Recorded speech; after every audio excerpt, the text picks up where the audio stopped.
Hello there, welcome back to Cinema Flicks Music Picks. I'm Davey, your host with the most, the beast with the absolute least.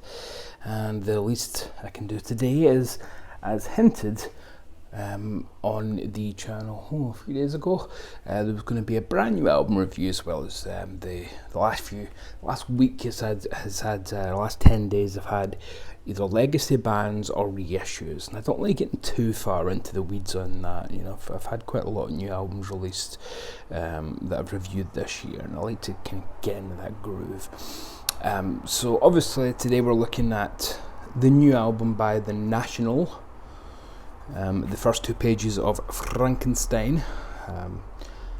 Normally when I talk Frankenstein on this channel, it's Hammer Horror we're discussing, but regardless.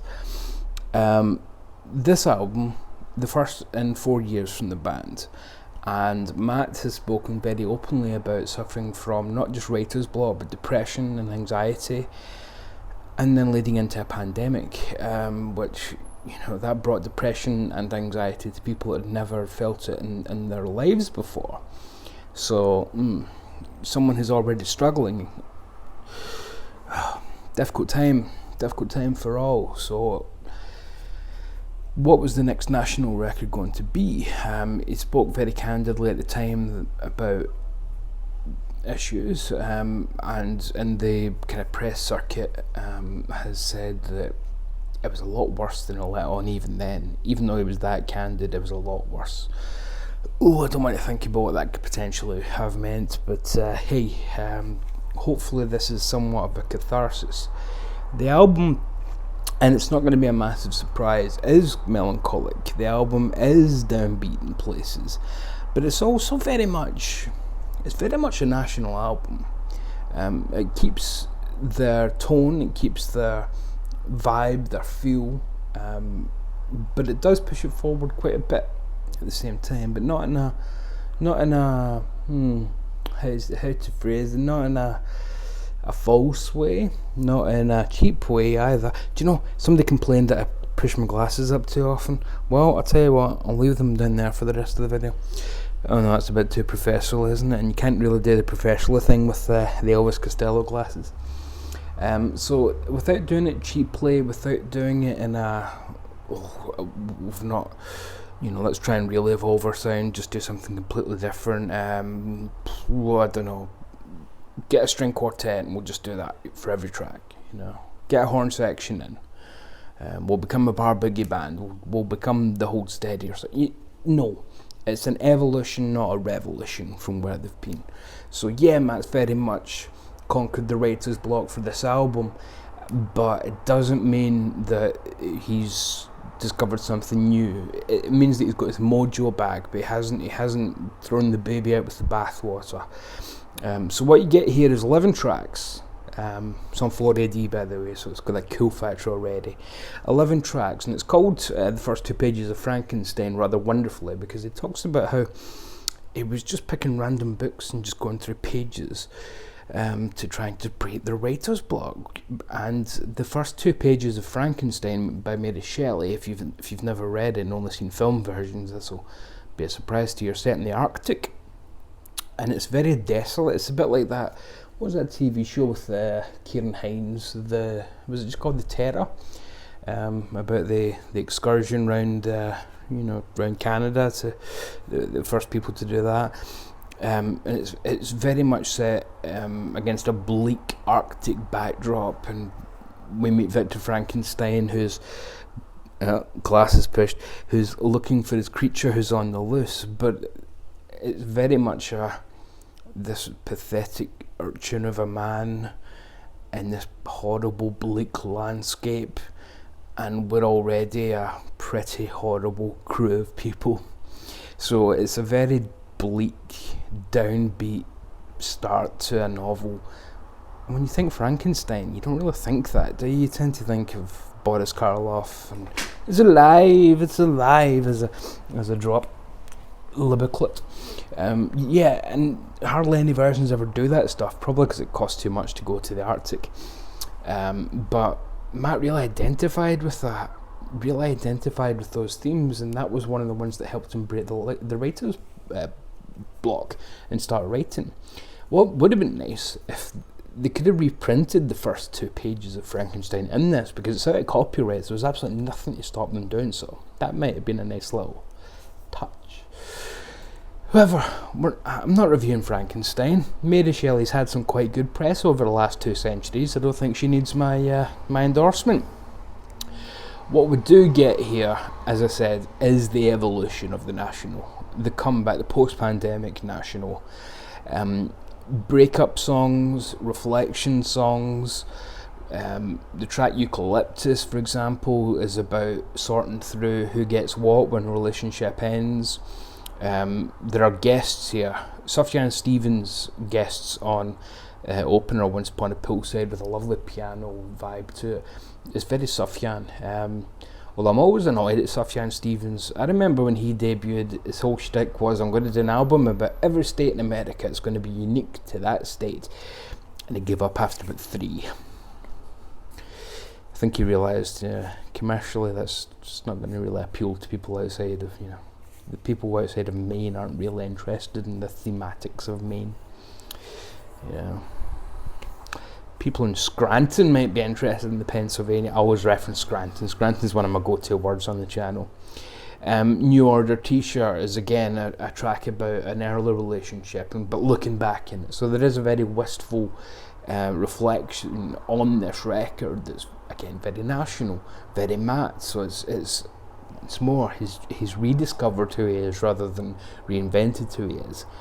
One of the big things that this album is being promoted as is featuring, and as I mentioned, Sufjan's on here. Phoebe Bridgers is on 2 tracks.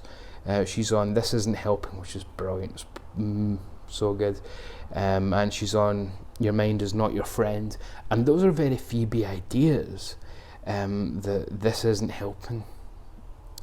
Whatever we're doing, it's not good for me. And your mind is not your friend. Those could be on Phoebe records, just those ideas. And lyrically, I have no idea, and I don't really want to know the answer because I like the notion in my head. Lyrically, they could almost be by Phoebe Bridgers herself. I cannot believe what you get away with. You find beauty in anything. Whenever you look down into a sewer, you see a diamond ring. But this isn't helping at all. It only makes me want to get further off. This isn't helping at all. This isn't helping. That's a very Phoebe line. I recently reviewed the Boy Genius album of her supergroup with Lucy. I can never say Lucy Dacus's name. And wow, what a record that is. And Your Mind Is Not Your Own. So Phoebe. Your imagination is in an awful place. Don't believe in manifestation. Your heart will break. Don't you understand? Your mind is not your friend again. It takes you by the hand and leads you nowhere. You feel it in your nerves. It's choking out the sun. You try in vain to be persuaded that it's nothing. Don't you understand? Your mind is not your friend. You inherited a fortune from your mother's side. Your sister didn't get it at all. She survived. So it's even saying, you got the fortune. Your sister didn't, but she's a better person for it. So, I mean, that's a very Phoebe Bridgers notion. So Matt, these guest stars are adding that sense of their personality to the tracks, and it is a very Phoebe notion.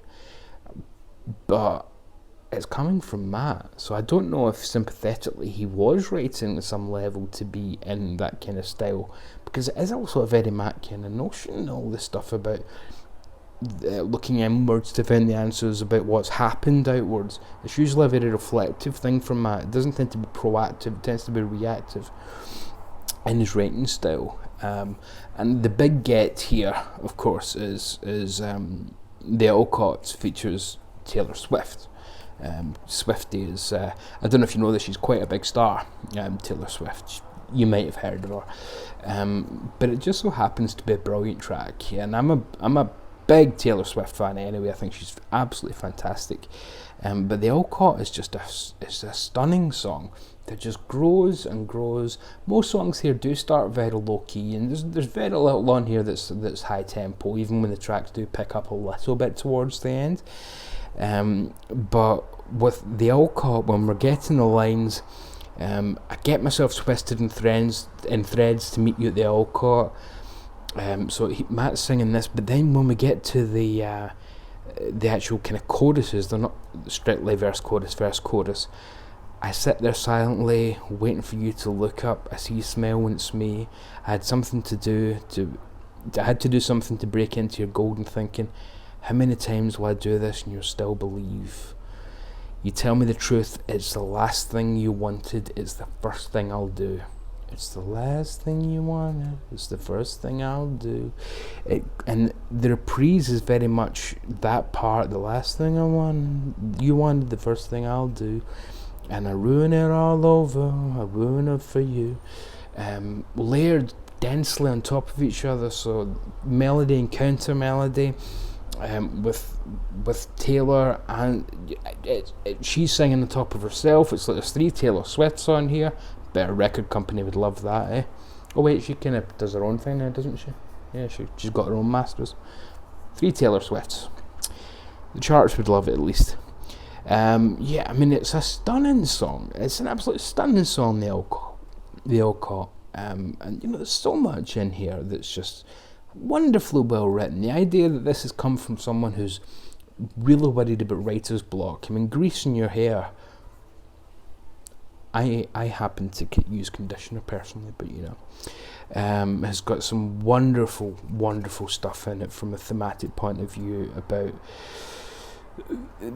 focusing on appearances when really it's not appearances that you're actually worried about. It's, you know, the National always are singing about that instrument in your chest. Well, where most people should have something, some people don't, as we know from the internet.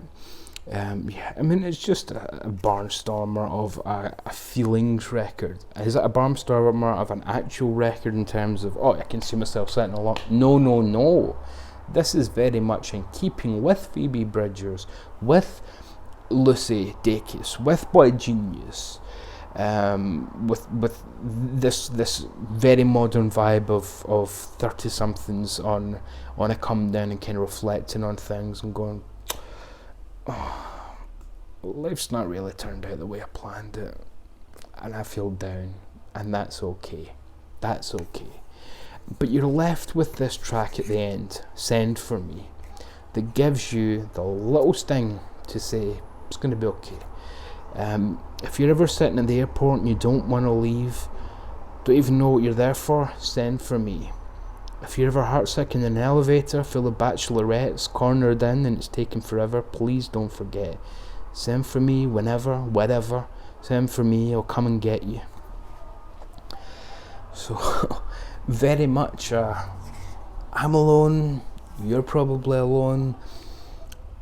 Maybe we can be alone together sometime. And by the way, things didn't work out, but if you ever need me, I'm here.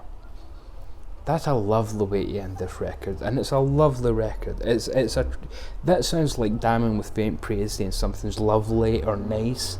It's a dark night of the soul that, just like the records of Phoebe Bridgers, ends up providing something beautiful out of it. Just like, this is hyperbolic, but the best paintings by Vincent van Gogh, painting his agony, made the most beautiful paintings of all time. So, you know, I'm not quite comparing the National to the equivalent of Van Gogh's work, but, you know, they're a great band, and it's great to have them back. It's great to know that Matt's got his mojo working, and, you know, got your mojo working, well, it just do work on me to completely slaughter the classic blues song. So this is highly recommended. I can't recommend it to people that don't like modern music. You know, there's people that think that everything ended in 1990, but as always, I'm going to stick a couple of tracks in the comments, and I think you'll be pleasantly surprised if you think this is even halfway up your street from my words. If you don't, it's probably not going to win you round. The reason I've got this behind me, the Black Country New Road vinyl of their live gig from Bush Hall. Somebody sent me about 5 requests. Can you review this when it comes out?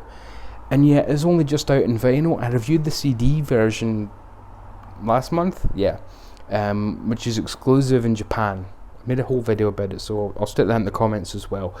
However, this is a brilliant record, so I'll stick that in the comments for that person who keeps asking now that the vinyls. Are you going to be reviewing the new Black Country New Road record? I keep saying I already have. So on video officially, I have. This is for you. I'm linking it below for you. Okay. For the rest of you, just check out some tracks from this, and seriously, buy this record if you like what you hear, because what I sample with you below, believe me, it's extrapolated to a full album. It's very much a piece. It's not an album that's patchwork. It's not a collection of 11 songs. It's very much a mood piece where you will spend the whole album getting into that frame of mind. And yeah, it's going to be a little bit deep. It's going to be a little bit dark, but ultimately it's going to be a catharsis. And it was for Matt. It was for me listening, because believe me, I had a bloody hard time during the pandemic myself. However, we're still here. Remember, folks, if you ever need me, send for me. Not too often, though. I'm quite lazy, and you all need to pay taxi fare. Until then, though, what's coming up? Blaxploitation double bill tomorrow, and there might be another album review on. I'll probably keep it till Monday now, because I don't like doing more than one a day. Just, you've got enough to do. Stay very safe out there. Enjoy your Saturday evenings, and the usual. Love and indeed mercy.